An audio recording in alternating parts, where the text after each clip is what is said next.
이제 우리 유튜브는 거의 그 책 채널이 된 것 같아요. 재미책을 갖고 왔습니다. 일단 이건 소설책이 아니라 논픽션입니다. 권력과 음모 속에 묻힌 20세기 최고의 미스터리. 값비싼 석유 연료 없이 작동하는 강력한 엔진을 개발하며 백만장자가 된 루돌프 디젤. 그의 삶과 놀라운 발명품, 그리고 망망대해에서 한밤중 흔적도 없이 사라진 디젤. 실종의 밤을 추적한다.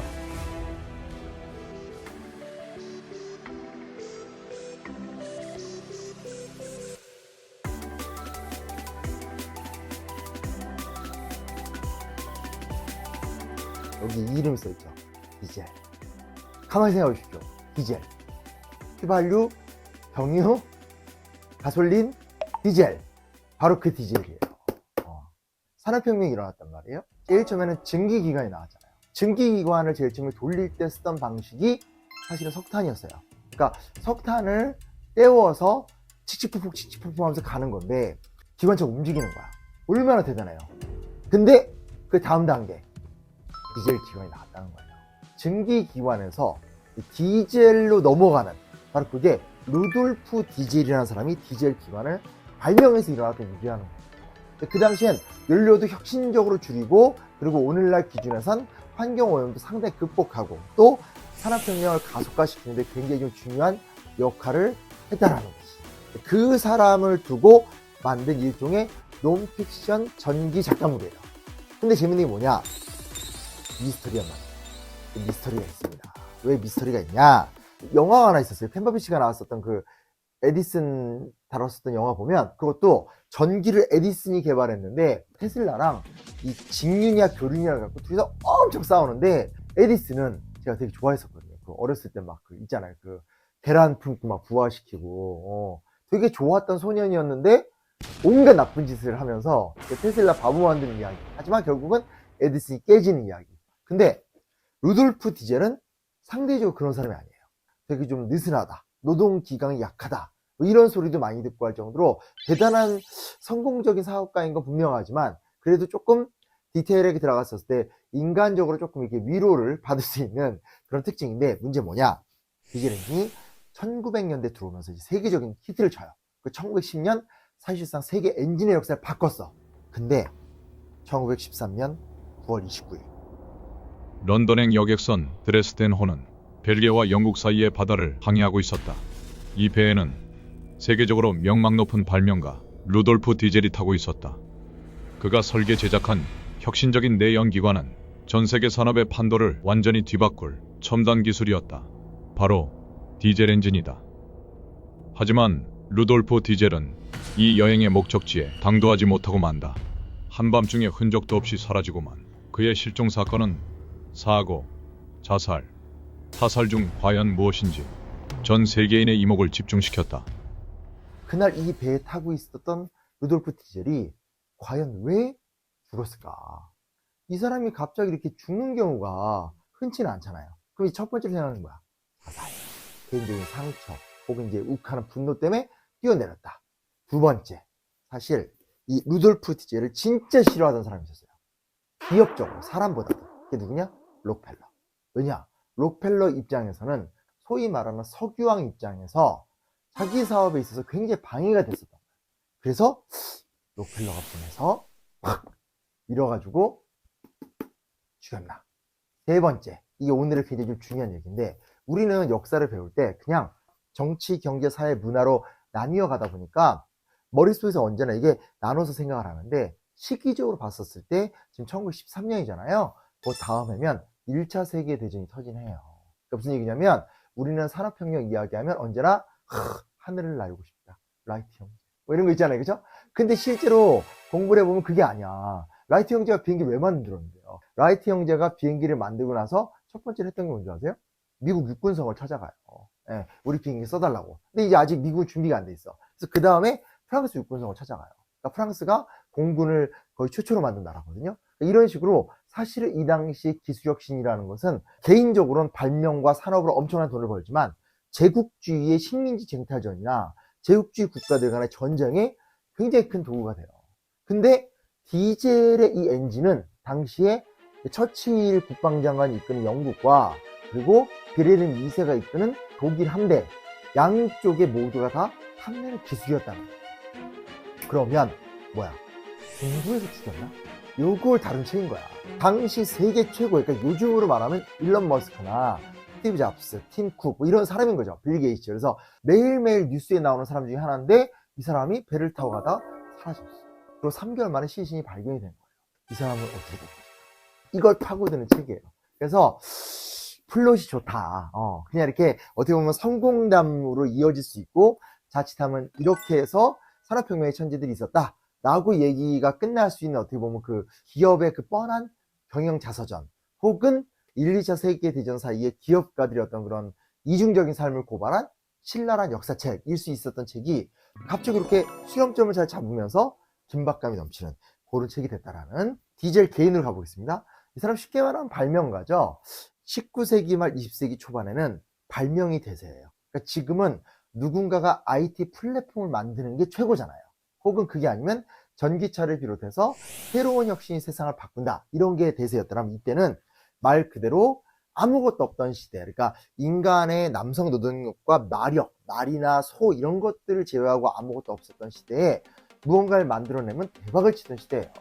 대표적인 게 아까도 말했듯이 전기를 만든 에디슨, 비행기를 만든 라이트 형제, 전화기를 만든 벨 그런 시대였었거든요. 근데 루돌프 디젤은 제일 처음에 뭐 만든 줄 아세요? 너무 웃겨. 아이스 큐브. 그러니까 쉽게 말하면 얼음 정수기. 사실은 디젤 기관이 나오기 전에 디젤이 뭘 고민했냐면 암모니아 기관을 추진했대요. 석유나 석탄을 벗어나서 새로운 걸 해보자 하는데 꽤 오랜 기간 동안 암모니아 기관이라는 당시로서는 굉장히 파격적인 아이디어였는데 이게 또 굉장히 오랜 시간을 잡아먹다 안 된 거예요. 좀 젊은 날에는 남들이 팍팍 치고 나갈 때 누가 봐도 옆에서 진짜 되게 똑똑하고 대단한 친구긴 한데 그거 좀 안 풀리는. 그러다가 이제 혁신적인 기관인 디젤이 딱 등장을 하면서 세계적인 발명가로 딱 올라섰다. 진짜 세상은 그것만 기억한다. 그러니까 딱 떴을 때 그리고 이 사람이 영향이 있을 때 그것만 다뤄요. 디젤도 똑같아. 그 긴 어둠의 세월은 보도도 안 되고 그냥 이렇게 이런 어떤 역사가들의 학자들의 관심사에서만 길게 나오는데 책의 절반과 상당 부분이 그런 내용이에요. 근데 이제 디젤로 빡 뜨니까 난리가 나. 보도하고 이제 디젤은 뭘 하나 하는데 이 중에 문제가 생깁니다. 뭐가 생기냐? 록펠러와의 싸움. 우리가 지금은 기름하면 석유하면 주로 이제 중동을 생각하는데 사실은 미국에서 제일 처음에 석유가 발견이 돼요. 근데 이제 그 다음 뭐가 생길까요? 석유를 운송을 해야 되잖아요. 제일 처음에 석유 어떻게 운송했겠어요? 그 우리가 알고 있는 와인통 같은 통에다 옮겼어요. 석유통을 마차에다 실어가지고 옮겼는데 거기 누가 등장하냐? 록펠러가 등장하는 거예요. 1차적으로 록펠러가 성공할 때는 석유통의 표준화, 운송체계의 표준화, 그다가 록펠러가 정말 세계적인 어떤 그 성장을 하게 된 핵심적인 배경이 뭐냐면 송유관을 만들면서 완전히 서부에 있는 기름을 쭉쭉쭉 퍼다가 쫙쫙쫙 옮기게 되면서 어마어마한 사업으로 떠. 여기까지는 멋있는 기업이나 성장이에요. 근데 록펠러가 엄청난 자산이 생기니까 미국의 산업혁명을 이용해서 소위 말하는 독점 시스템을 통해서 산업을 일원화시키면서 말도 안 되는 부호가 돼요. 그래서 이런 식으로 떴는데 디젤, 이 사람 미국 사람 아니에요? 독일 사람이거든요? 이 사람이 너무나 혁신적인 디젤 엔진을 만들어 버린 거예요. 그러니까 난리가 난 거야. 그래서 이제 록펠러와 이쪽 기업 일당에서 얘를 잡아야 된다. 얘를 무너뜨려야 된다. 이 기관이 뜨지 말아야지만 우리가 살 수 있다. 이러면서 소위 말하는 산업계 전쟁이 벌어지기 시작하는 거예요. 뭐 이런 식으로 해서 부의 지배권이 막 바뀌는 상황이거든. 그래서 이 갈등 상황 속에서 디젤이라는 한 존재가 살아남는 과정, 그게 또 이 책에서 굉장히 흥미롭게 다뤄져요. 궁금하죠? 죄송합니다. 이 이상 얘기 드릴 수가 없어요. 그거는 사서 읽어야 된다. 사서 읽어야 된다. 읽어서 보면서 이렇게 돼야 되는 단계. 그래서 제가 이 책을 보면 되게 재밌던 게 뭐냐면 우리가 그런 얘기 되게 많이 하잖아요. 뭐 혁신, 파괴, 변화, 기업의 성장. 근데 사실은 정말 냉정하다고 생각하거든요. 시장이라는 게 총칼만 들지 않았지 정말 무시무시한 것 같아요. 요즘에 좀 그걸 뼈저리게 느끼는 건 어렸을 때 저에게 10대 때 제가 제일 갖고 싶었던 물건은 뭐였냐면 소니의 워크맨이었거든요. 근데 기억하시겠지만 MP3 바람이 불면서 아이리버가 나오고 그리고 그 과정 속에서 삼성이라는 기업이 세계적인 기업이 돼서 우리가 제일 행복했던 기억이 뭐예요? 삼성이 소니를 제쳤다. 이 기분을, 근데 요즘에 얘기 나오고 있잖아요. 엔비디아 앞에서 삼성이 흔들린다. 결국 시장은 살벌한 경쟁이고 패배하면 다 죽는다가 사실 이 책에서 좀 잘 나와요. 그래서 요즘에 우리나라 좀 많이 힘들고 이제 지금 재도약을 꿈꾸는 단계인데 살벌하게 싸워서 이겨야 된다. 그런 부분에서 이런 책을 보면서 결기를 다져야 된다. 우리나라 어찌됐건 작년 12.3 내란 사태 이후에 한국 경제 굉장히 위기를 맞이했잖아요. 또 반대편에서 트럼프 대통령께서 25% 관세 쿨하게 탁 치면서 야 동맹이 어딨냐 난리죠. 그렇죠? 이게 무슨 얘기냐면 결국은 정치와 경제는 같이 간다는 거예요. 우리가 이걸 같이 사고를 해야지 정치가 없는, 사회가 없는, 문화가 없는 경제 이런 거 없다는 거죠. 왜 제가 그 말을 드리냐면 이 책을 보면서 제가 가장 충격받았던 부분이 그거였어요. 저도 반성을 했죠. 왜냐면 이 당시 루돌프 디젤이 살아남게 된 진짜 큰 힘은 경제기가 아니라 정치 문제였어요. 왜냐 보세요. 전통적으로 배를 잘 만든 나라 어디입니까? 영국이에요. 근데 영국은 이미 대항해 시대 때니까 16세기, 17세기 때부터 배를 잘 만들었고 이 영국이 배로 성공할 수 있었던 핵심적인 배경이 뭐냐면 배에다가 철로 된 대포를 실은 거거든요. 근데 그 당시에는 그 대포를 만들 때 청동으로 대포를 만들었대요. 청동이 훨씬 녹이 덜 슬어서. 근데 철로 만든 대포는 훨씬 녹이 빨리 스는데 값이 쌌대요. 쉽게 말하면 싼 거 많이 만들어서 빨리빨리 청소하면서 쓰자 해서 영국이 배에다가 대포를 많이 싣고, 그래서 원래 옛날에는 대포가 되게 이게 앞하고 뒤밖에 없었대. 그래서 우리가 보는 영화에는 어떻게 돼요? 옆에서 대포를 쏘죠. 그 영국이 제일 처음 한 거예요. 그래서 포르투갈하고 스페인은 앞뒤에 대포 한 발씩밖에 없고 배끼리 붙여서 전쟁하고 이럴 때 영국이 옆에서 쏘면서 이제 대포의 시대를 열면서 배를 만들었는데, 그 다음 단계 뭐예요? 산업혁명이 일어나면서 증기선을 만들어요. 우리가 증기 기관차 얘기를 되게 많이 하지만 진짜로 서양 제국주의가 세계를 지배할 수 있게 된 핵심적인 힘이 뭐냐? 증기선의 발명이라는 거예요. 왜냐면 증기선이 등장하게 되면서 진짜로 배가 세계 곳곳 어디든지 다 가게 된 거예요. 플러스 그 증기선에다가 냉동 기술을 넣어버리니까 온갖 물자들을 싱싱하게 옮겨갈 수 있게 되는 기술이 만들어지게 됐는데, 누누이 말하자면 뭐예요? 증기선에는 석탄을 이만큼 실어야 되는 거야. 근데 디젤이 나오면서 훨씬 적게 넣고 공간을 확보하게 되는. 근데 이게 1차적으로는 이제 기술 개발이지만 그 다음에 문제가 뭐가 되냐면 드디어 느낀 거예요. 어디가 느끼냐? 독일이 느꼈어요. 빌헬름 1세, 즉 비스마르크가 있을 때만 하더라도 식민지에 관심이 없었거든요. 그냥 유럽의 공존이 중요하다. 이 비스마르크가 생각보다 굉장히 희한한 평화주의자예요. 그러니까 힘을 쓸 땐 쓰지만 공존이 좋다는 거예요. 그래서 어차피 뭐 영국, 프랑스 식민지 관리하는 거, 야, 저거 너무 힘들어. 우리는 쟤네들이 저렇게 힘쓸 때 상업만 하면서 돈을 벌면 된다. 이거였었어요.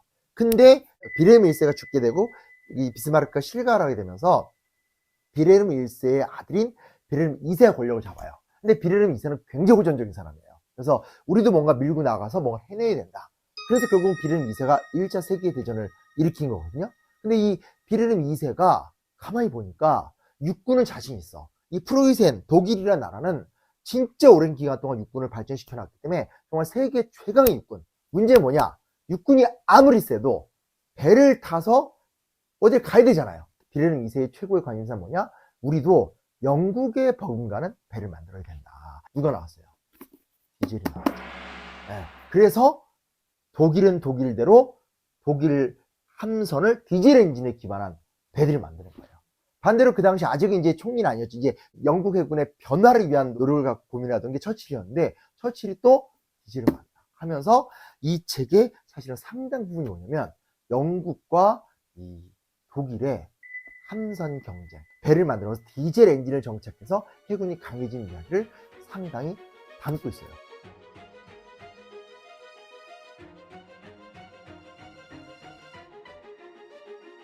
최근에 좋은 얘기는 아닌데 폴란드에 우리가 우리나라 무기를 팔아가지고 대박이 났잖아요. 사실 우리만이 아니라 지금 되게 재밌는 게 뭐냐면 미국이 이렇게 세계적인 IT 기업이 되는 거지 않아가 군수 산업이 또 커서 IT 기업이 되는 거 아니겠어요? 또 우리나라의 어떤 이런 군수 시장의 발전이나 동아시아 국제 위기가 한국의 또 다른 어떤 기업 성장의 또 촉매제도 될 수 있다.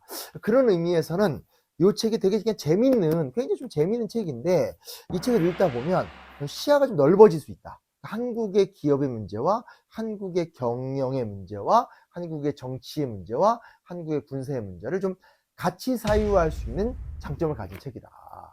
그 논픽션이 주는 재미가 있어요. 실제로 역사를 공부하다 보면 진짜 드라마보다 더한 역사가 있거든요. 그런 부분에서 이 디젤의 죽음의 미스터리라는 게 상당히 흥미롭고 좋은 논픽션 작품이다. 이런 책을 읽으면서 좀 이렇게 구상력, 그냥 꼭 사실만 잘 적시하는 것이 아니라 신용환 작가처럼 이렇게 좀 이렇게 재밌는 글을 쓰는 역량을 배울 수 있는 좋은 책이다라는 하나 말씀드리고 싶고, 두 번째는 우리가 맨날 보던 뻔한 경제 경영서를 좀 벗어나서 정치와 군사와 경영이 얽혀져 있는 책을 보다 보면 좋은 인사이트를 줄 수 있지 않을까. 재밌게 읽고, 그리고 결론은 묵직하게 한번 좀 사유해보는 그런 이야기를 만들어 보면 좋지 않을까